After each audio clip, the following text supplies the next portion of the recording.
Hey, welcome back to the Personality Hacker Podcast. My name is Joel Mark Witt. And I'm Antonia Dodge. Today we are concluding the final piece of our short series called Gods in Everyman. These are the masculine archetypes that show up in men's lives. It's from a book of the same title written by Jean Shinoda Boleyn. And we just did a series right before this one talking about the goddesses in every woman, the archetypes that show up, the feminine archetypes that show up often in women's lives, or in the animus or anima for men or women, vice versa, however that shows up. If you have no idea what we're talking about, you're a brand new listener, and this is the first episode you're hearing, you might want to go back and listen to the first parts of this series, because you may be lost, because we're going to reference back to some of the other stuff we've talked about, the other archetypes we've discussed up till now, and we're going to, at the very end of this episode, weave a narrative together about all the masculine archetypes at the end of this episode. But today we're talking about, well, let me just put it this way. 2 episodes ago, we talked about the sun gods that were the favorited sun gods of Apollo and Hermes. And then in the last episode, we talked about the sun gods who were rejected sun gods, Hephaestus and Ares. And in this episode, we're going to talk about the ambivalent sun god, or the sun god that was looked at in an ambivalent way by Zeus and some of the other Olympians and gods and goddesses.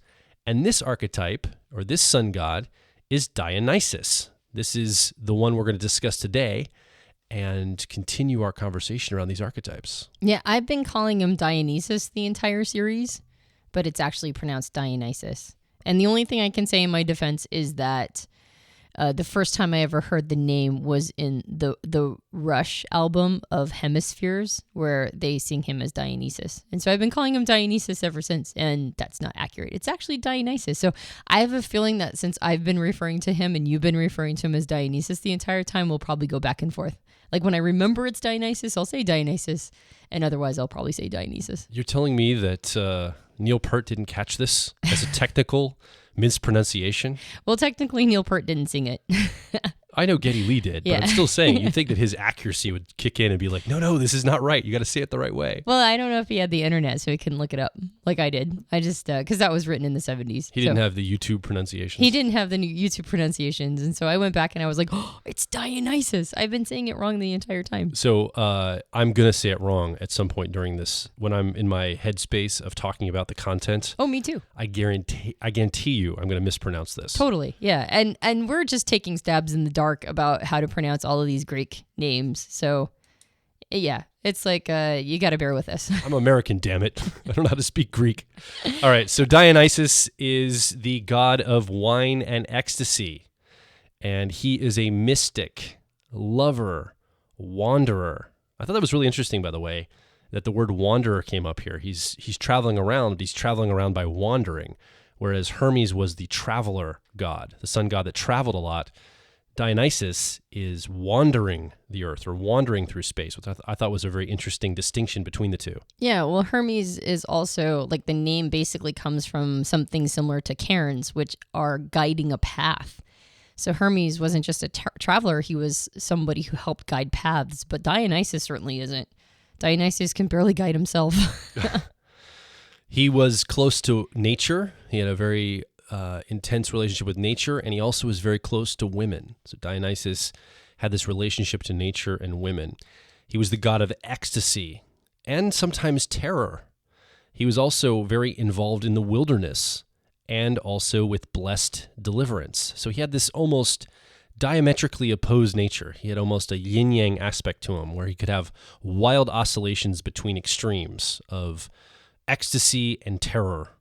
Yeah, that marks all of Dionysus, is these wild oscillations, things that are polarity extremes, which is why he's the ambivalently viewed god. He was loved or hated. There was very few people who felt neutral about Dionysus. And so this idea of wild oscillations is basically going to mark everything we say about Dionysus. He was depicted as a youthful or young man, sometimes as an infant, and usually with a wreath around his head. So this is the image of him, very youthful, a wreath around his head, and he had all these mystic lover wanderer characteristics. His etymology story, he's the son of Zeus and Semele, who was his mother.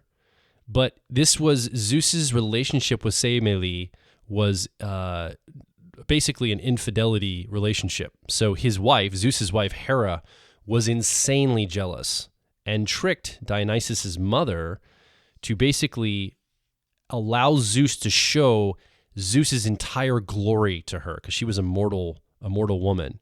And when Zeus did that, it basically killed her. But Zeus saved Dionysus from her womb. He ripped her from her womb, and he sewed Dionysus into his own thigh and basically carried him in his thigh until he was able to give birth to him. And then Hermes came and helped birth Dionysus from the thigh of Zeus, which is a very weird kind of etymology story, a very weird tale of creation, basically. He also had a near-death escape a second time. So he almost died that first time when Hera basically tried to kill his mother. He almost died in the womb. And then he had another near-death escape. And based on this, he ended up being tutored into the secrets of wine and nature. So winemaking and nature, based on his escape, he ended up in, I can't pronounce this guy's name. What's his name? You probably have the... Silenus. Basically in Silenus' presence, who was kind of this old, kind of like Yoda-like character, right? That like helped him understand the ways of nature and winemaking. Yeah, she says like he's depicted as aged, kindly, and slightly tipsy. Yeah, I imagine Yoda in the Star Wars trilogy. I don't know why. Yeah, that's actually pretty good. Yeah, that's kind of how I see Silenus too. So basically this created a situation where, because of the dual nature of Dionysus and some of the near-death experiences, his escape from near death, basically his archetype, when it shows up, there's madness and violence that follows him around. When his archetype is present, it's either himself or those around him being driven mad. They're going crazy with madness or intense violence and hostility, which I thought was very interesting. In some myths, this madness got so intense that Dionysus actually went on a murderous rampage and created violence and terror throughout the world, and it was only Zeus's mother, Rhea, that basically purified him from all his murders and all the evil deeds he did. And then he was able to descend down into Hades and resurrect his own mother, Semele, and basically bring her back to life and restore a relationship with his mother he never had a relationship with, because she died while he was still in her womb, based on Zeus demonstrating his full glory to her. Often it's depicted as Dionysus, his worshippers, dancing and drinking in celebration to him in what's called the orgia, or our English word that we use of orgy. And the ceremony ended with the worshippers tearing apart an animal and eating its raw flesh in a sacrificial ceremony to Dionysus. And that sounds pretty extreme, but that's basically what happened. And that's kind of the etymology tale and how Dionysus showed up as the god archetype in Greek mythology. Yeah, so just to add some color commentary to all of that, I think what is particularly noteworthy in all of this, all these myths, is first of all, Hera was his mortal enemy. Hera being the wife of Zeus, who was already jealous. She's already a jealous goddess, and like her position was as goddess of marriage, and so whenever Zeus went out on her, she was always pretty mad. But in this case, Dionysus ended up being the worst thing she could think of. He ended up being not only the love child or product of Zeus's infidelity, but also Zeus became the nurturer, like basically the quote unquote mother of Dionysus, by giving birth to him himself. And so Zeus took a very special position when it came to Dionysus. And not only ended up being being who birthed Dionysus, but also perpetually and repeatedly saved him from Hera. So Hera was a lot of the madness that followed Dionysus. Was this a person who has diametrically opposed values to Dionysus being the god of wine and ecstasy. There's nothing marriage material about Dionysus. There's nothing about marriage in Dionysus's story necessarily until later, when Dionysus becomes older, more seasoned, and finds himself towards the end. But for the most part, these ceremonies that you mentioned, where they would rip apart an animal and then eat its raw flesh, that was not just sacrificial, that was a sacrament. That was communion with Dionysus. So the worship of Dionysus and the way to have communion with a sacrament was with something that was frenzied and in an orgy where everybody would get sort of mad in these moments and have sex with each other. And it was just like, it was basically everything Hera hated. So the madness is in some levels caused by her and her resistance of Dionysus himself. Like, she's part of the madness that follows him in almost that sort of Jungian, what we resist persists sort of way. Like, Hera was so antithetical to Dionysus that she ended up causing some of his foster parents to go mad. And then that madness followed him. And so it's kind of an interesting dynamic between the two of them, that Hera was in some ways responsible for the madness that followed him. And then Dionysus ended up being blessed by the great mother goddess of Rhea or Cybele. And then he became a priest of the great goddess. So not only was he a god that was worshipped, but he also was a priest of the great goddess, which is an interesting, kind of like Hephaestus was the only god that had a job. Well, it seems like Dionysus was the only god that was a priest of a different goddess. And so that turns it into sort of an interesting relationship. So I think Dionysus's relationship with women is particularly fascinating because even though he came from Zeus, born of his thigh, Hermes was a midwife. So his etymology in its origin is all men. It ends up being that he's raised by women and becomes a priest of the great goddess. And all of his followers, the Maenads, are all women. And so his relationship with women is very powerful for him, as well as his great enemy being the woman who was the goddess of marriage. And then on top of that is his going to Hades, to the underworld, to resurrect his mother, Semele. And she became immortal. Zeus granted her immortality as well when she came back from Hades, which is also interesting because in pre-Hellenic times, she had been worshipped as a goddess associated with the moon and earth. Later on, we'll talk about his relationship to Ariadne. And he also, because of his marriage to Ariadne, who was immortal, Zeus also granted her immortality and eternal youth to be with Dionysus. So Dionysus was responsible for reinstating the worship of two women who in pre-Hellenic times had been goddesses but had been forgotten by the Greeks. And basically in pre-Hellenic times, this would have been a far less patriarchal time period. This would have been a more pagan, like feminine goddess worship time period, most likely. And so in a time period that was before the more patriarchal Greek time period, these pre-Hellenic goddesses had been forgotten by the Greeks. And it was Dionysus who, in myths, brought them back. So his relationship to women is really fascinating, and it really informs the archetype himself with his relationship to these women. Yeah, Dionysus is an interesting character in among the sun gods. And let's talk about his ethos here a little bit. Some of the personality traits or the ethos that come up for him, what he embodies. This notion of conflict, again, seems to chase or follow Dionysus anywhere he goes. And it's conflict both internal and external. So it's this conflict almost within his own psyche, almost within his own mind. And it's also conflict with society because he's not a good citizen in most definitions of how society would see a good citizen. And he also sees himself as the divine child. He has this almost divine child personal experience where he really feels the energy here, the ethos here, feels like his life has meaning, maybe more meaning than others. Like it's a special life, a blessed life, something that's divine and needs to be nurtured and taken care of, and it's set apart from others. Very godlike view of himself, which is what he's showing up with. He also has an eternal adolescence, almost like a rock star musician personality that, never grow up, always just be on the road, up late nights, kind of ethos or persona about him. A lot of partying and not growing up. This is kind of the presence, the way he shows up to the world.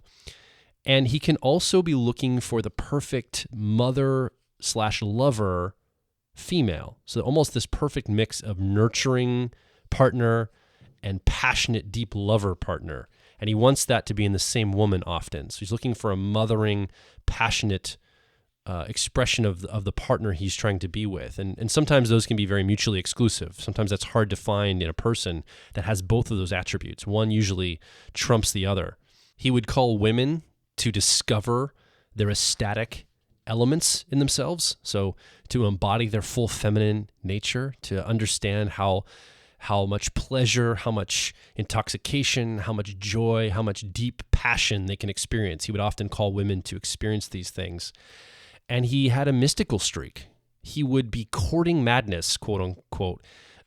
Basically, he was a closet mystic, and this would unnerve people around him because it looked like he was often being very on the edge of insanity, and he would represent this razor's edge of dropping down into an insane framework or a maddened framework in the mind. And again, I can't stress enough how much that dualistic opposite inside himself, the intense opposites inside Dionysus, is so important. As much as conflict and disruption and the wandering spirit he had, there's this conflict, this diametrically opposed conflict that he represents and shows up with almost everywhere he goes. When he was being hidden from Hera originally, with his original foster parents that were driven mad by her, their sort of ruse to keep him safe was to raise him as a girl. And what's interesting in a lot of Dionysian archetypal men is this sense of androgyny, almost like a man-woman feel. Boleyn talks about in the book, she points to mystics in Native American tribes, like shamans in certain Native American tribes, that oftentimes in order to prepare these boys, they would stay with the women and then they would dress as women. And that was part of their training to become shamans. And then she points to Catholic priests whose garb looks almost like dresses. Even in modern days, they look very androgynous. And this idea of psychological androgyny, the inward experience of both the masculine and the feminine perceptions, seem to be a key to entering this realm of shamanic vision. And she points also to Jungian psychology, which values the development of the feminine in the man and the invisible world of archetypes and dreams and active imagination. And what's kind of interesting is at the time period that Boleyn wrote the book, which was, late 80s, mid to late 80s, she had already gone through the time period of the 60s, which is very much associated with a lot of times people think of it as the time period where LSD became a thing and sort of these psychedelic drugs. And what's fascinating right now is that was a Dionysian time period where some people grew out of it and, went and got jobs in the 80s or whatever. And then some people just never did. And right now, what I think is happening during another Dionysian time period is it seems like we're right now going through a time period of sort of exploring this space, this sort of androgynous space. I think of genders being sort of generally, when they're attached to biological components such as sex, which helps give birth to genders, as being binodal. But then right now we seem to be going through a time period of gender exploration and kind of bringing this binodal model into something that could be called spinodal.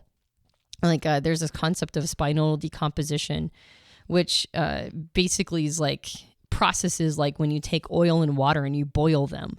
And when you boil oil and water, which are normally things that don't mix, when you boil them at a certain heat temperature, they almost become indistinguishable from each other. And that's spinodal decomposition. And right now we're turning something, or it seems like we're exploring a space that would normally be considered binodal into something that's sort of spinodal, where we're seeing all these different flavors within gender and young people and older people just kind of playing around with this idea of what if it's not one or the other? What if it's both? Or what if I fall somewhere in between a spectrum? And that seems to be almost kind of coming part and parcel with this idea of an elevated sense of consciousness. Like we're heading into a time period of sort of conscious evolution. And this is something that seems to be playing a part of us having, like, being able to rest in on most of our needs getting met. And so now we're playing more with sort of these higher concepts. And this feels like, and I don't know where it's all going to end up or how that's going to look. Like in the previous time period of psychedelics, it was like some people stayed there for a long time and had a sense of elevated consciousness in sort of a Dionysian way. And then other people went on with their lives. And I don't know what's going to happen in this current time period of sort of gender spinodalism. But what's fascinating is it seems to be a Dionysian expression, sort of a macro Dionysian expression in our time period, which is really fascinating to see how this archetype is expressing itself, and in particular in relationship to patriarchal concepts. Like before, we've had very sky god archetypal sort of energies influencing the macro. And right now it feels like we're heading to the other direction of a Dionysian archetypal energy that's kind of coming in.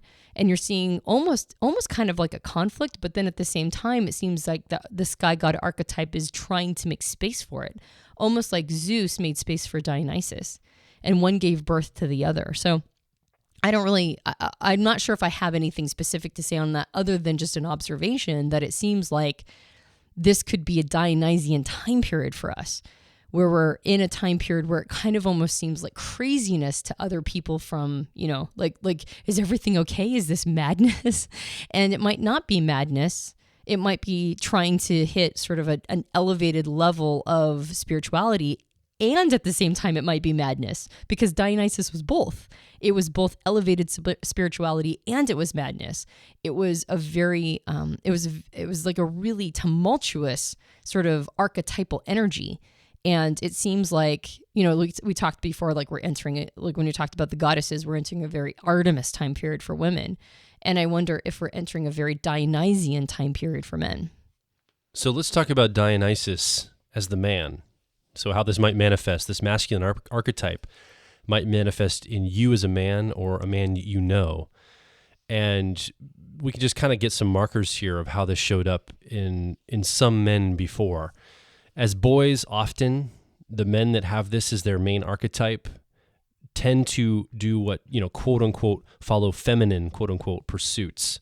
They're very sensual pursuits, and they can be very kinesthetic in their body, following the pleasures of the kinesthetic or sensual indulgences. This can be something as boys and young men they're following.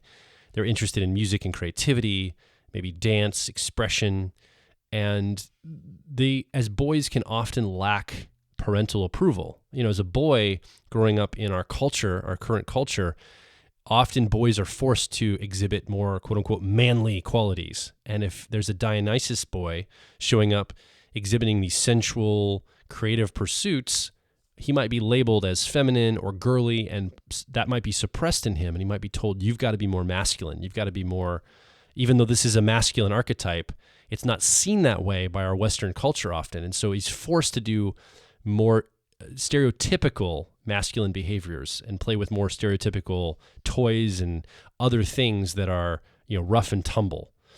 Often the Dionysus boy or son can have youngest son syndrome, regardless of his birth order. Even if he's the firstborn of 8 children, or the lastborn of 8 children, or whatever the order falls, often the Dionysus son shows up with that youngest child, kind of the baby of the family vibe to him.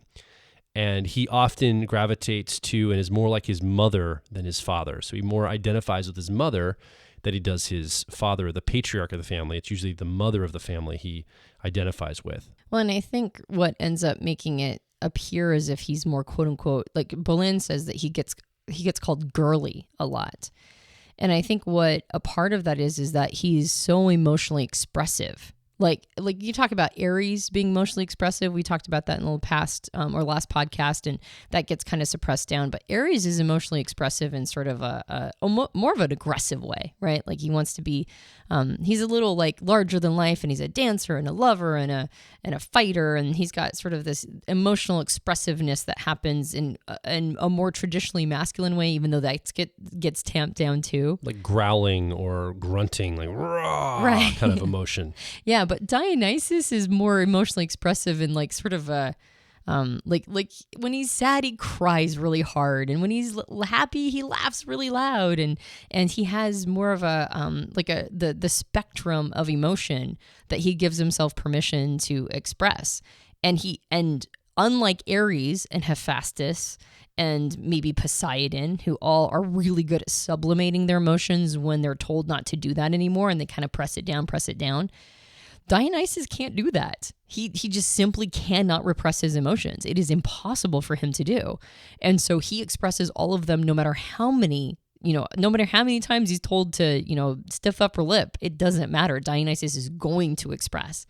And so then he ends up finding or getting sort of magnetized towards people who don't demonize emotional expression as much. And oftentimes that ends up being women who have a little bit more patience or a little bit more space for that. I think in a modern world, we're making more space for masculinity and emotions. But still, even now, I would think that a Dionysus boy could be sort of pigeonholed here.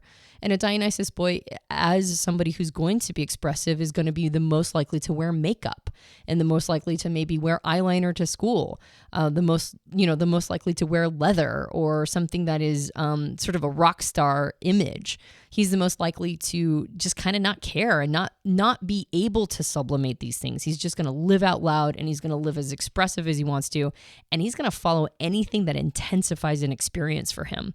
And unlike the others who have the ability to sort of push that down, the Dionysus character doesn't. He can't push it down. He just does it anyway. And when puberty hits, so the teenage years come on, this can be a crazy time for the Dionysus character. This is a time of wildly falling in love with multiple people rapidly. And Bolin even says at an alarming rate. It could be men and women. It doesn't just have to be women. If he's not gay, if he's straight, he can maybe express some bisexual nature. Dressing outrageously can be something that he does, expressing himself, like you said, being able to wear makeup, dressing expressively, and then also marked with a little bit of a lack of ambition. This is not an Apollo son, right? This is not a Hermes son where they are looking to achieve and get the approval of Zeus as a father. I think Dionysus is looking for approval, but it really manifests in the inner psychic world that he has. He doesn't fit in well.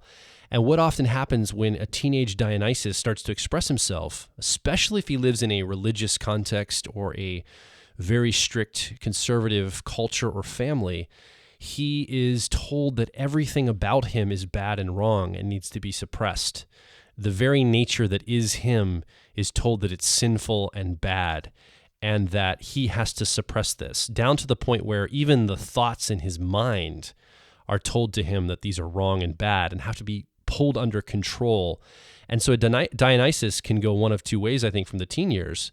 He can continue to express himself bombastically and outwardly and have all these wild, passionate love relationships and expressions, or, depending on his culture, can be told that that's bad and wrong and needs to suppress it. And there's that dualistic nature again, right? That dualistic part of him that is able to be tapped into to suppress his true nature, his true self. Typically when the teenage years are grown out of and he enters the workforce, when I say workforce, I use that word loosely, he's going to often have an alternative work life, something very creative or different. Often rock stars, musicians, and actors are Dionysus characters. And basically, it's a very free-form working environment that he ends up gravitating to. Now, it doesn't mean a Dionysus man can't get a regular 9-to-5 job or a basic career path. But if that Dionysus it really depends on how fully expressed it is or how repressed it is based on what he will do. If it's fully expressed, it's going to be very difficult for a Dionysus man to have a normal job. And if he does, he's always going to feel like he's out of sorts and probably not be very stable in that job. He often attracts women into his life that want to mother him. So this nature of not really having his shit together is something that can come up because he's so freeform, so much in the sensual experience of what's happening. He doesn't, again, not an Apollo character that's setting goals and achieving them.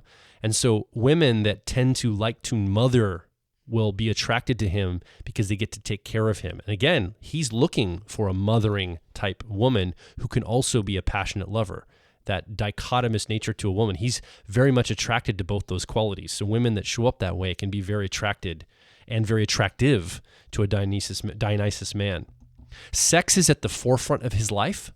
So sex is very important. The sensual, sexual, expressive nature of humanity is something on top of his mind. And again, the schism in his own mind, this can go one of two ways. He can go down the very indulgent, sensual, have lots of passionate love relationships, lots of lovers, or if he grew up in a culture that was repressive and told him that it was bad and wrong to go down the expressive, sensual nature, he can become almost celibate and become rigid in his sexuality. And you talked about the Catholic Church attracting men that, dressed in almost feminine style, and yet priests in the Catholic Church are not allowed to have sex at all. They're living celibate lives. And often the Dionysus man sex can be such a center point to his life that it needs to express in some extreme way, whether it's extreme indulgence or extreme celibacy and extreme restraint.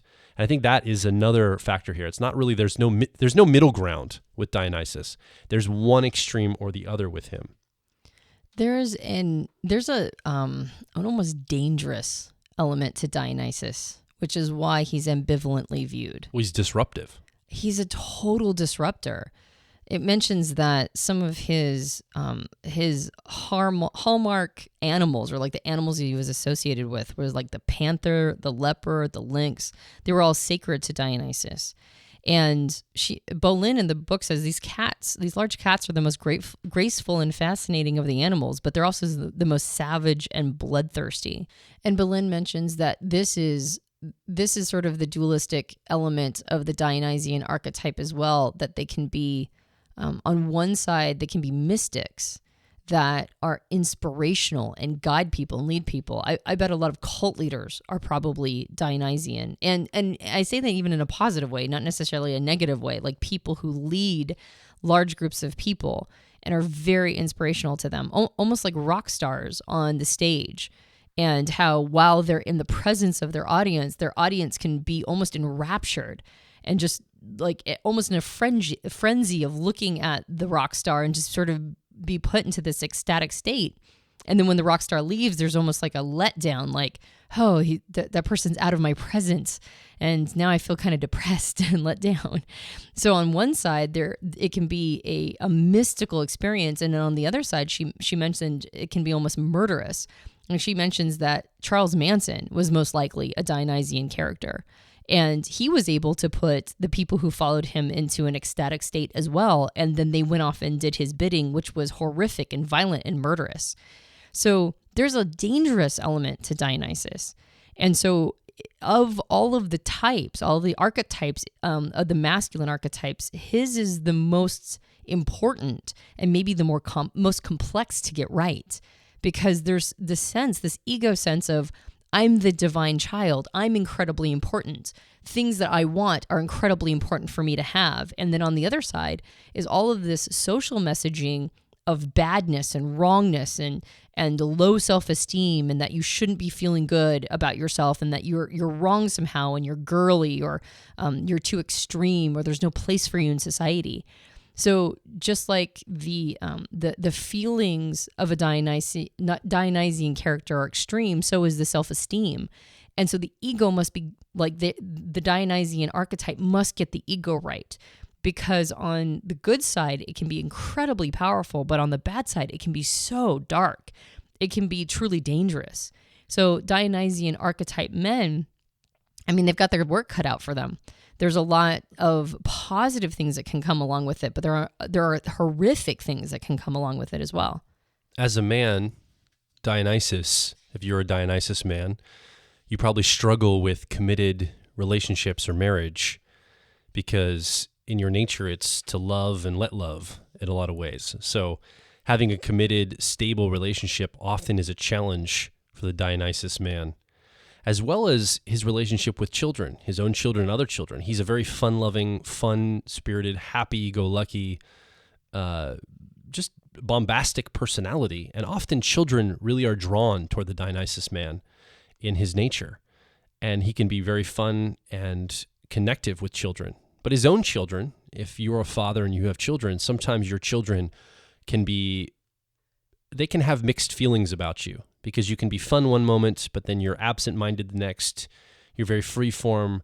There may be a lack of, I wouldn't say the word stability, but consistency with the Dionysus man, because he's expressing, following his bliss and his pleasures in the moment, the sensuality of the moment. And so often child raising, and committed relationships for that matter, require consistency and markers of stability that Dionysus men have a difficult time sometimes manifesting if they're fully expressing their Dionysus nature. Well, and what's interesting is that Bolin mentions that the Dionysian man is more likely to be connected to his children if he's actually in the room when his wife is giving birth, or when the mother of his children are giving birth. If he can connect to that experience, he can turn it mystical, and he actually shows up as a better father if he's able to be in the room while she's giving birth. Yeah. As we're going through this, I had no idea how much I resonate with a lot of Dionysus character type and archetype here, more than I was expecting to. As I'm going through this, I'm like, wow. And I think I've got a very strong Dionysus. It might even be stronger than the Zeus-like qualities that I have. And those might be my two strongest archetypes, that father god energy of Zeus with the Dionysus on the other side. I don't identify with the growing up and being girly, or having a lot of the girly things projected onto me. I'm not bisexual, so that also the androgynous nature doesn't identify, I don't identify with that, but I do identify most strongly with that schismed psyche of those extremes and the war within myself in a lot of ways. And some of the, my pathway was not the indulgence of sexuality and the expression thereof. I grew up in such a rigid, strict, puritanical culture and family and religion that I was more like the celibate priest. It was a center point of my life, but it was through control and suppression to the degree that I was, the color of my life bled out from me as a young man into my 20s and 30s. So a lot of these elements I resonate with very strongly around Dionysus. I think that you have a strong enough Zeus component that probably, I don't think that you're a pure Dionysus. I think you have a lot of Zeus, and I think you do have a lot of Dionysus as well. And I think that probably Zeus component is what turns you more heady and sky god oriented than the pure Dionysus, wear eyeliner to high school sort of Dionysus archetype. By the way, both Zeus and Dionysus, totally maddening to live with. Both of those. So when you're like... Are you saying this from personal experience, or is this archetypical, Antonia? No, yeah, this is personal experience. Both Zeus and Dionysus are both very demanding characters. That whole I'm a divine child, so I should get what I want, combined with the Zeus I said it, I spoke it, so make it so. There's a lot of aikido that has to go around both of those characters. And what's interesting about the Dionysus character and that sort of dangerous element is that if you are living with the Dionysus, I'll just say that, or if you are a Dionysus archetype yourself, there's an expressiveness that can feel almost hostile, not intending to feel that way. Bolin mentions that there are things that a Dionysus will say that will sound really bad. Like she says something like, well, just because I want to cut myself doesn't mean I will, or just because I want to hurt you or murder you doesn't mean I'm going to do it.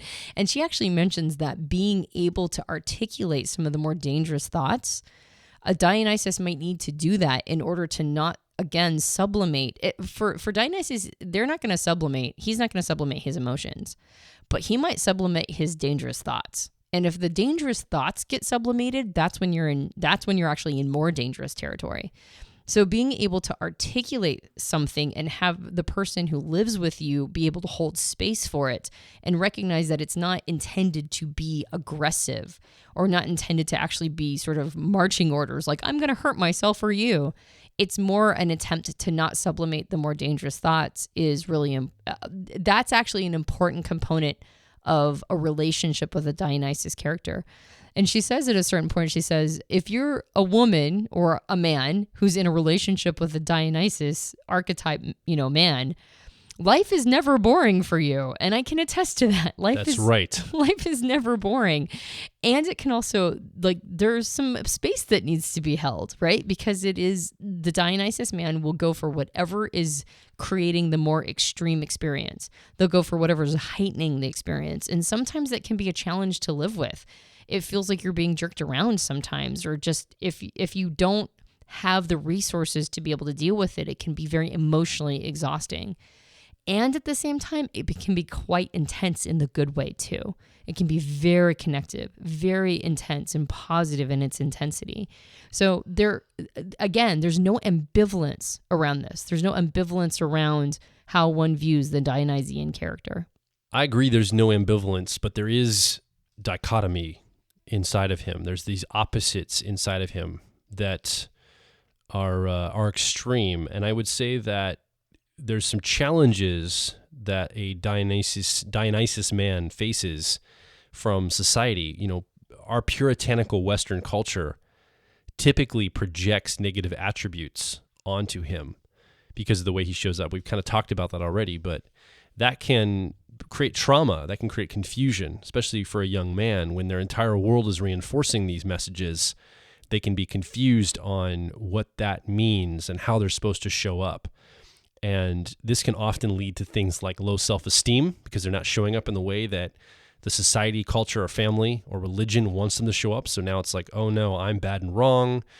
That divine child, that divinity can be turned to almost a viewpoint of like, I'm divinely demonic. I'm just as bad on the divine side of the darkness as I thought I was on the light side. So there's the extremes that come out for Dionysus. And so if they're told they're bad and wrong, this can be very difficult for them to have good self-esteem. Also, they struggle with that unrealistic sense of self-specialness. That divine child shows up in a way of them saying to themselves, I'm special, I'm set apart, I should almost be worshipped or have some godlike status in my life based on my divinity or my specialness as a person. And even if you're not supposed to be worshipped, you at least should be able to be the exception to the rules. Like, you shouldn't have to do maybe basic stuff, mundane stuff. Yeah, totally. I mean, it's like the exception. Like, I get out of this, right? I don't have to do this thing. That totally resonates with me personally, and also with the Dionysus character archetype. Also, you can see this character showing up, or a man that's embodying this archetype, this energy, as wanting to stay in an eternal youth framework. So remember, I said that often Dionysus is depicted as a youth with a wreath, either an infant or a youth with a wreath around his head. And this is typical of Dionysus, feeling like, I think the energy is not, I don't have to grow up. It's, I'll grow up someday in the future. It's almost like this delayed growing up. I don't think that all Dionysus men think they should be children forever, but it's definitely a delayed adulthood and extended adolescence that, and you mentioned earlier that we're in this Dionysus time period right now, and I could see an argument for that in a lot of millennial culture is extending adolescence into adulthood. So extending adolescence into 20s, 30s, still living at home with parents, being very lifestyle oriented, not getting married, not buying a house yet, being very much a world traveler, jet setting, this almost actually more of a world wanderer in some ways. And I think that's a very Dionysus ethos that's in our culture right now. And a lot of young people are attaching to that, and I think embodying that in a lot of ways. I don't think there's an expectation that they will never grow up. It's, I'll grow up later when all the fun has been had now. I'm going to indulge myself now sensually and all these pleasures of life. And then someday when I'm ready to settle down, maybe in my late 30s, early 40s, I'll get serious about my life and my career choices and things like this. Yeah, like in contrast maybe to Hermes that has a bit of a Peter Pan complex. Like Hermes doesn't want to ever grow up, but Dionysus is just kind of kicking the can down the road. Yeah, I think that's exactly what it is. And the other thing is there's some psychological issues that come down with Dionysus. He's painted in a very razor's edge way of tipping into madness at any given time, where things can go really well, but if they're not going really well, he's crazy, right? So there's psychosis as a possibility. And then also psychosomatic symptoms. Because Dionysus is so in touch with his body, kinesthetically, and his emotions and experience filter through how he feels physically. Maybe aches and pains or physical ailments that another god archetype, like an Apollo or one of the father gods like Zeus or Poseidon or Hades, they would feel something very slight in their body. Dionysus feels the full expression of that. And then sometimes he can invent illnesses or psychosomatic symptoms that come from small aches and pains or things going wrong in his body. Remember, this pleasure-pain cycle is something that he's very involved with. Like, he wants to feel much like great sensuality and great pleasure. And so if pain's in his body, well, that's the opposite of pleasure. And again, in the extreme thinking of Dionysus, if it's not pleasure, it must be pain. And so it can go clear over to the other side of, oh my goodness, I must have something terribly wrong with me if I have a little ache or pain in my body. So this can also come up, as well as substance abuse. He's the god of wine and merrymaking and indulgences. So this idea of sexual addiction, drug addiction, substance abuse, alcoholism, these are potential challenges for Dionysus. If he's not careful, it'd be very easy to fall into a world where there's a reinforcement of substance abuse or overindulgence abuse, and that can be a sticking point and can almost be his captor in a way. There's a challenge in here, I think. I mean, I remember growing up in my pretty conservative religious past where when I would look up, like the Greek words and the Greek scriptures for words like spiritism, there was, I think the Greek word for spiritism is pharmakia, which is like the root of pharmaceuticals. So there's this connection between drugs or pharmakia, pharmaceuticals, anything that's like a drug, basically, specifically mind-altering, and this connection to the spirit realm. And of course, when I grew up, that was all bad and wrong, and you want to stay as far away from druggery and spiritism as possible. But what's interesting about that is when I kind of recontextualize it for my modern, like my less conservative, viewpoint now, there's always been a connection between those two things, like substances and the spirit realm. There's always been a kind of like a higher consciousness or something that's bigger than us that can be accessed through certain psychotropics and psychedelics, or even just quote unquote drugs like alcohol. And so if Dionysus is both the god of wine and mysticism, once again, we see this connection between these two things. And that kind of makes sense because things that are mind altering, all the way from alcohol to, current modern designer drugs or psychedelics like LSD that are chemicals that were designed in a lab, all the way to, something that could come naturally like psilocybin or DMT or whatever, ayahuasca. All of these are access points to something that feels spiritual. It feels something that is higher consciousness. And it's also something that can sometimes be considered a gateway to madness. So the challenge with Dionysus is that Dionysus is fascinated by these things that are by nature dangerous, but also access points to something beyond. And that means that a Dionysus archetype man has to be careful because he's already, based on interest and archetypal energy, attracted to a razor's edge, something that can access a much bigger picture and at the same time can be quite dangerous for sanity. And I think that's what the Dionysian character is he's who lives there at that fascination and access point and is willing to venture into something that other people aren't. So willing that you can't stamp him down.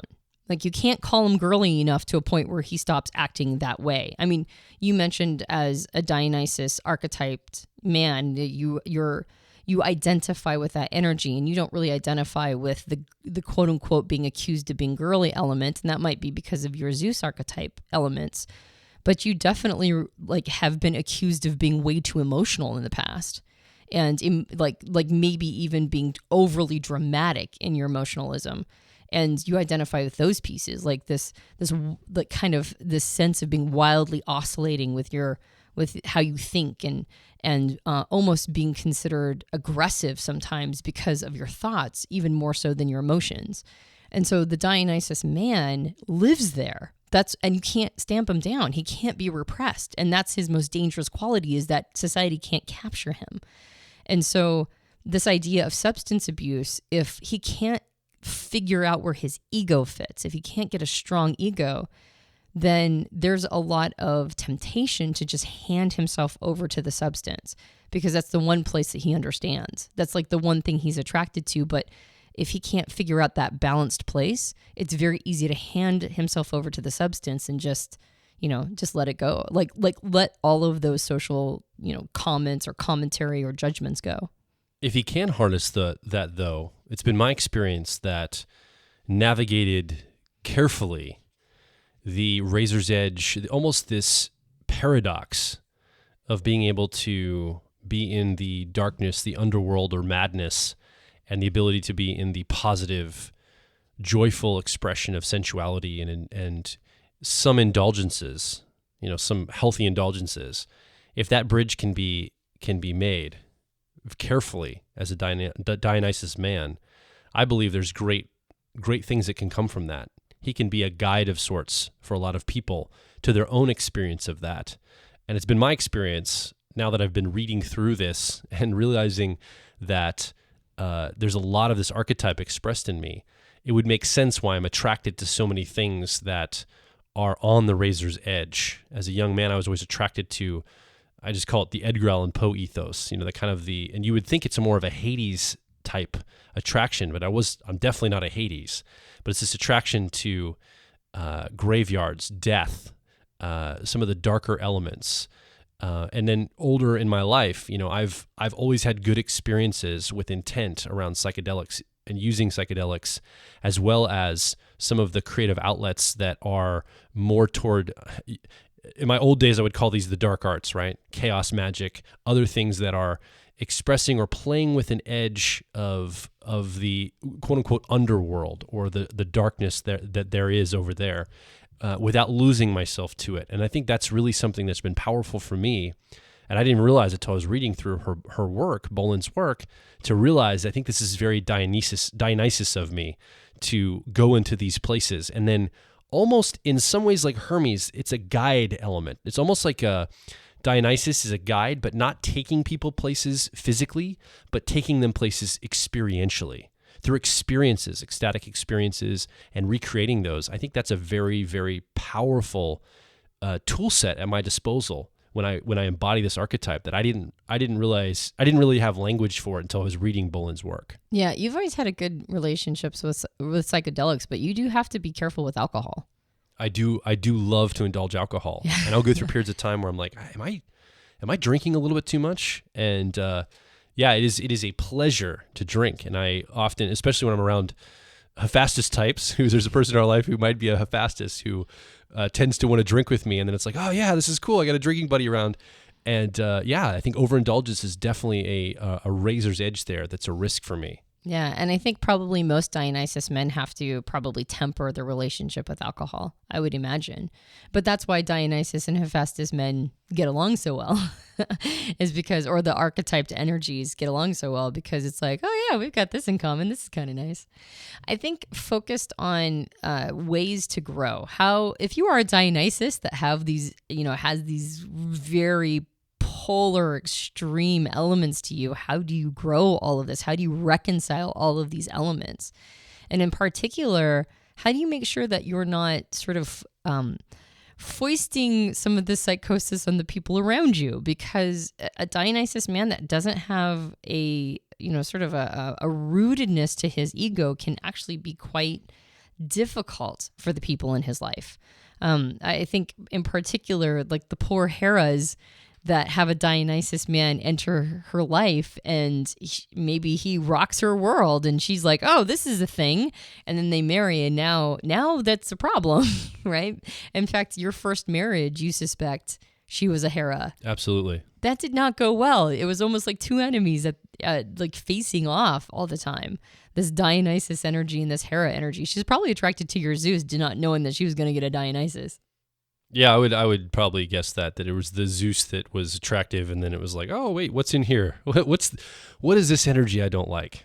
Well, and I think too, Persephones can be quite taken in by Dionysus types. And the Dionysus element feels to Persephone like, oh, I'm going to enter the underworld. I'm going to have some like really intense experiences that are going to help make me really deep. But a Dionysus is not a Hades. And so Persephones can sometimes imagine that they're going to explore something really sort of deep. And then when they get to Dionysus, they're actually handing themselves over sometimes to things that are actually ecstatically frenetic. So Persephones sometimes have to watch themselves as well around a Dionysus character. And that said, that doesn't mean Dionysus is a bad guy and he's doing bad things to people. It's just he needs to make sure that he is rooted in his ego. Ego work is ridiculously important for Dionysus.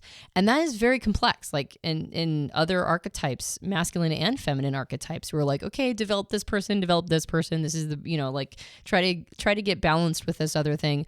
But for Dionysus, that ego transcendence work cannot be overstated. It is so vitally important. And it's more complex work than just developing another side of you. It is root system stuff. Yeah, and what's the difficult part of it is in order to transcend something, you have to accept it first. And I think often in the Dionysus, especially if he's been told all his life that he is bad and wrong for the way he shows up, I think often the acceptance of himself first is the first step, his full nature, fully expressed nature. And only then can the ego be transcended. It can be integrated and then transcended. But if it's suppressed, it's never going to be transcended. It'll be a synthetic transcendence, right? It'll be a synthetic dealing with the ego. And often I think that almost building up and moving toward the ego is the first step, which again goes back to that whole divine child specialness aspect, where that can be destabilizing to the self if you're a Dionysus man, or the people around you. As you begin to do that, it's like, wait, what's going on here? This guy thinks he's all full of it. Like he thinks he's the greatest gift of God here. What's happening? Well, what's happening is he's probably trying to work, not always, but if he's really working on to go to ego transcendence, it's going to look more egocentric at first before he transcends and gets a handle on it. So that can be very, very challenging, especially with the people in your life. If you're a Dionysus man, they may not understand what you're up to and what you're doing, and this can be confusing to them. It can be confusing to you as a person, let alone the people around you that have no idea what's going on and the dark places of your ego you have to go and the acceptance that you have to make. Yeah, making peace with the part of you that believes you're the divine child doesn't necessarily mean that you are a divine child. You don't necessarily agree with it just because you accept that part of yourself. Yeah, and I think that's how you know you're getting closer to a better place with your ego, is that Dionysus has a very difficult time with modesty. It's either I'm the worst person in the world, I'm depressed, I want to kill myself, or I am the divine child, I should have everything I want, I'm better than this world, I'm a star child, I'm beyond, right? And it's these wild oscillations. And ego integration, transcendence, acceptance means you accept the rejection that the world has given to you, most likely. I mean, we all get rejected by the world on some level. Accepting the parts of you that you think are dark and unworthy and have extraordinarily low self-esteem, all the way up to accepting the parts of you that believe you're better than everybody else and that all exceptions should be made. And once you start accepting these two polar extremes of yourself, then what you find is that both of them sort of like the power over you gets neutered, and you end up finding a more balanced perspective of the self. You end up a little bit more modest. Yeah, I'm really great at this thing, but I'm not so great at this thing, right? And that's how you know you're heading that direction. But like Joel mentioned, initially it will feel really bad because you'll have to sit with both. You'll have to sit with and accept the extremes of the emotions without getting addicted to them. See, Dionysus can get very addicted to extreme emotion. And one of the reasons why Dionysus might resist doing this work is that as this work goes, you don't get to feel those wild oscillations of emotions anymore. It's not like the depths of despair or amazing ecstatic frenzy. Like that's what gets lost. And so you don't get to feel those. And at the same time, you get to feel more authentic expressions of them. You get to find yourself as opposed to being addicted to these oscillations, almost like you're addicted to substance, then instead you get to find who you are and actually maybe become the mystic that you truly are inside. Maybe become the authentic expression of you that has other people attracted to you, and you can have power over and influence over a situation, not for the good, but for the bad, to be actually, instead of a divine child, a source of inspiration. So one of the things you can work on as a Dionysus man, there's other things we've talked about already you can be working on. I think there's really a tension point that you're after in a lot of ways. And one of the ways to get to that tension point is to work on developing your inner Zeus, your inner Hermes, and your inner Apollo. So these are the cerebral, heady parts of yourself. Zeus, the father god archetype, that sky god. Apollo, the favorite son, setting goals, achieving them. And Hermes, the messenger god, who could travel between the underworld and all different worlds, for that matter, and take people and travel around and deliver messages and articulate his thoughts in a really good way. I think developing these three God archetypes can be very powerful for you if you're a Dionysus man in expressing yourself in a more stable, direct fashion. And really what you're not doing, you're not getting rid of your extremes. It's almost like you're tying ropes to those two extremes and you're holding in the middle and you're creating this tension point where sometimes you might lean one side or the other a little bit, but you're not jumping clear over to one side or the other in these wild oscillations. They're still available to you. Don't think you'll lose yourself in this.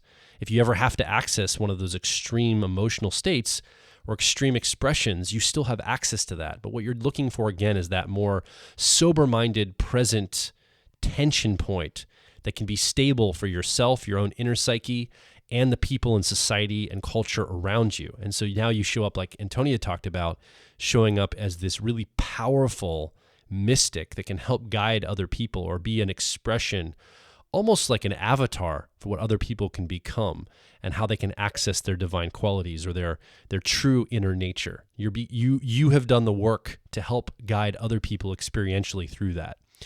The other thing that can be really growth-focused for the Dionysus man is by finding committed love. There's this story about Dionysus finding Ariadne, who was very similar to Aphrodite in how she showed up to the world. And she was cast away, and he found her on an island, I think, where he basically felt compassion and desire for her, and he entered into a committed long-term relationship with her, and she became his wife. And this relationship, this very passionate relationship, because she has a lot of qualities that Aphrodite had. In fact, I think she's even called Aphrodite at some points. Her name is combined with Aphrodite, right? Ariadne, Aphrodite. And this is a powerful, committed, intense, passionate relationship where Dionysus gets to express himself fully, sensually, and sexually. And often Dionysus is painted as having multiple lovers, but he can have one lover if that lover is expressive as much as he is, and they have this passionate, deep, almost tantric-like sexual experience or emotional experience. And then the path of growth is also to be just as passionate and connected to her outside of the bedroom, outside of that passionate sexual relationship. Can he have other nurturing or caretaking or connective and passionate connections to her that are outside of the sex experience itself? These are some of the growth paths for Dionysus in his life. So Boleyn ends the book of Gods in Everyman with this idea of two emerging gods, or an emerging god and an emerging goddess. She talks about Metis, who was a goddess long before the patriarchy of the Greeks showed up. Like long before Zeus and long before the pantheon, Metis was a goddess that was worshipped. And she was a goddess of wisdom and insight. She was the one that when she was giving birth, Zeus got scared and thought that Metis was going to give birth to his successor. And so he swallowed her up and then ended up getting that headache with Athena. And Athena ended up being who was birthed. So Athena is the daughter of Zeus and Metis. And then and Athena sprang from Zeus's skull after the headache, and she became his favorite daughter. And so you know the story of Athena because we've already talked about Athena. But Metis is a goddess that was forgotten at that point. But before the pantheon of Olympic gods came along and sort of swallowed up all this goddess worship, she was considered to be one of the most important influences. And we're in a time period right now in society where we're starting to remember the power of the feminine. We're starting to remember the power of a goddess of wisdom, not just in an Athena way that identifies with men, but a feminine insight, a wisdom that comes along with remembering the power of women. And Boleyn talks about the son that Metis could have had because she ostensibly was actually, she was pregnant with twins, a son and a daughter. And Athena ended up being born, but the son never was. So who was the son that was meant to take over for Zeus? What was he like? Would he have been one of the father gods? And what kind of father god would he have been? So is there a new archetype of man who's also about to come on the scene at some point? What would Metis' son, when you combine the power of Zeus with the wisdom of Metis, what would that son have looked like? And she suspects, she calls him an earth god, an earth father god.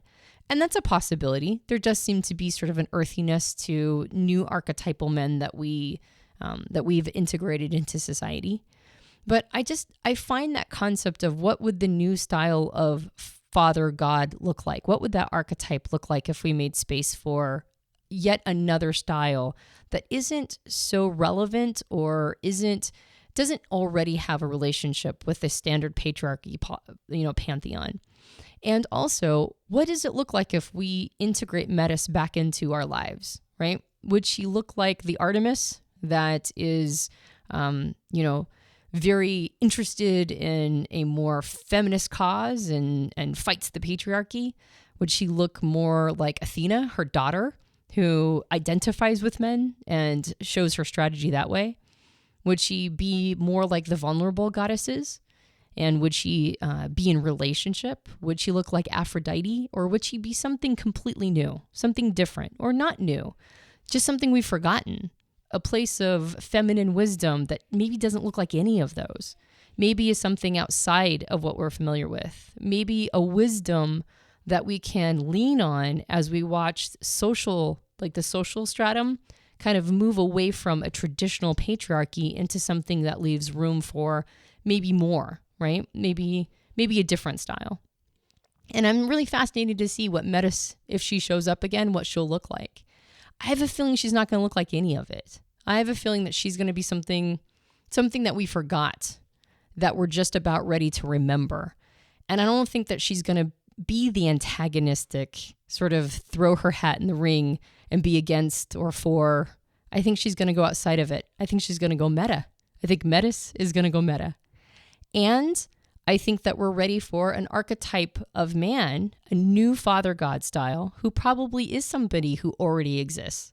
Maybe somebody we just haven't been trained to look at or see. And I'm really fascinated to see what that father god energy is going to look like as well. I have a feeling the two of them are going to be very powerful in our modern lives. I think you could make an argument that the goddesses have a lot of schism between them. And obviously there's different goddesses, and we talked about those on the goddess archetypes. But I would say that the masculine archetypes, the father gods, the sun gods, there's almost this sense of stay in your lane. I think I don't know if the same message is given to the feminine archetypes or the goddesses of, okay, if you're a Demeter, stay a Demeter. If you're a Persephone, stay a Persephone. I mean, we talked about some of the growth paths of embodying other archetypes, but I think the message that men often get, at least from my experience, is you almost get categorized in one way or another as a man, and then you're often encouraged to stay in your lane, almost like we're all playing this big, soccer game or something, and we're supposed to stay at our positions. And as you're talking, what came to me was, what if this new birth of a archetype of man is not necessarily something that's different than all of these, but it's almost like a parts integration. It's saying, there are elements, good and bad, to all three Father God archetypes. And there are elements, good and bad, to all the Son archetypes. And what if all of those are combined and taking the good from them and trying to work and grow past some of the challenges that they also bring, some of maybe the quote unquote negative elements we see in a lot of these, and embodying the positive qualities. And it looks like, because I don't think that any of them necessarily are bad and wrong in their full positive expression. I just see really good traits in all of them, right? And again, we can talk about the goddesses, but I'm talking about the gods right now because it's the series we're doing, and the masculine archetypes. And it almost seems like integrating more and more of these as a man is very helpful for you going through the world to get in touch with the parts of you maybe that you need to grow. And in fact, that's what Bolin talks about in her book, growing other masculine archetypes that may not be normal or inherent for you as a man. And that's really developing those as a pathway for growth. Who knows if it's going to be the earth, Father God that she talked about, or some other variant, a new God archetype on the scene, or if it's just a compression or an amalgamation or an integration, I should say, of all these Father God archetypes and Son God archetypes together. We don't really know, but these are some good conversations we could get started and have some discussion around this. I think it's a really interesting conversation to be had. Well, and then going back to the goddess series, that's what Bolin mentions is the origin point of all of the goddesses was the great goddess was splintered into these, 7 different archetypes. And maybe that's what Metis is as well, is a way to go back to an integration of all of these into one, great goddess. And so I find it just really interesting to see how when we're very insistent on our archetype being represented, when we're very insistent on things going a very specific way, like when we're fighting the other, or when we think that we've got it all down, right? And we push our archetype into society and create sort of us versus them mentalities and factions and, damn the man and take down the patriarchy, or on the other side of the concept of take down the patriarchy is the swinging wildly and oscillating to the other side of like sort of rampant misogyny and this idea of, men going their own way. And so you've got two different sides that are effectively basically saying you don't need the other, when really it's a dance of all these archetypes. It's an integration of all of them. We have an anima, we have an animus. We have a masculine and a feminine side. We have an archetype that we identify with, and we have an integration of many archetypes that we should be, integrating into our personality. And so it really is about cooperation. It really is about integration and accepting the parts of us that maybe we don't want to see, which could be the feminine side if we're a man, or the masculine side if we're identify as a woman. And so it's about cooperation and integration, not creating more factions or fractioning out. And I think if we can head that direction, I think that we can see this new God energy and the Metis goddess energy enter into society. So this has been a very powerful series for me. I don't know about you listening, but I'm guessing it has been. Looking at the goddesses archetypes first, and now the God archetypes. Since I discovered personality psychology years ago, this has been one of the most powerful things since then that's really helped me understand myself and the people in my life, the men and the women in my life, and the archetypes that are showing up in them. Antonia and I have been, for the last several weeks, in the middle of the series, having a lot of behind-the-scenes conversations where what do you think the archetype of that person is? What do you think about me and my archetype? And what do you think about you? And what's about that person over there? What about that character on TV? We've been talking about this a lot. It's really been I would say, a game changer in how we see personality types in a way. Now, not the Myers-Briggs personality types or the Enneagram types or other typology systems. It's just another lens, another flavor, another aspect of how people are showing up. And I'm starting to notice it everywhere, where I look at a person and I go, wow, that's an Athena right there. Or, oh my goodness, that guy over there is a Dionysus. Or that guy right there, man, that guy is a Zeus, right? And so all these different things are coming up. And I think it's a really interesting conversation. I'd love to hear what your take is on it. I'd love to hear what you have experienced through understanding these archetypes, the feminine and the masculine. And we should get a conversation going around this. Do you identify with who we talked about today? Dionysus, is this something that comes up for you? Is he represented in your personality? Is he represented in your life?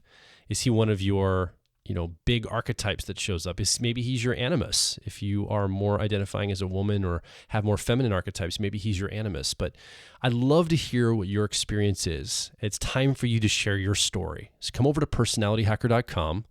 Directly below this podcast, you can leave a comment, ask a question, share your story, give us some insight into some of the things you've observed, you've seen show up as we've been going through this short series. And let's have a conversation. You can also have a conversation by joining our community of like minds over at facebook.com/personalityhacker or twitter.com/personalityhack, HACK. Yeah, we hope you've enjoyed this series. It's been 7 episodes and it's been a lot of fun. So we hope you've enjoyed this series. And if you did, you can leave us a rating review on iTunes. And you can also subscribe to us on iTunes and various Android platforms to get future episodes. And yeah, I guess I'm kind of thrown off my usual outro because I'd love to get people's feedback. I'd love to find out what you thought about this series, and I would love to find out what you think about what the emerging archetypes are, both the Father God and this great goddess archetype. I'm super duper curious. So subscribe to us on iTunes, various Android platforms, leave a message on all the channels, and tell us what you think. Yeah. Also, don't forget to pick up a copy of these 2 books. I mean, Bolin took the time to write this. Let's support her. Let's buy some of these books. The links are going to be directly below the podcasts. Each time we'll link over to them so you can get a copy. And it's definitely worth a read, and it goes much deeper than we did on this podcast. We just got some surface of it and talked about some of the, the high points or the low points, if you will, of these different archetypes. But there's a lot of information, a wealth of knowledge, and she really put a lot of effort and time into these books. So let's support her and be sure to get a copy of her books. My name is Joel Mark Witt. And I'm Antonia Dodge. And we will talk with you on the next Personality Hacker podcast. Can't wait to talk then.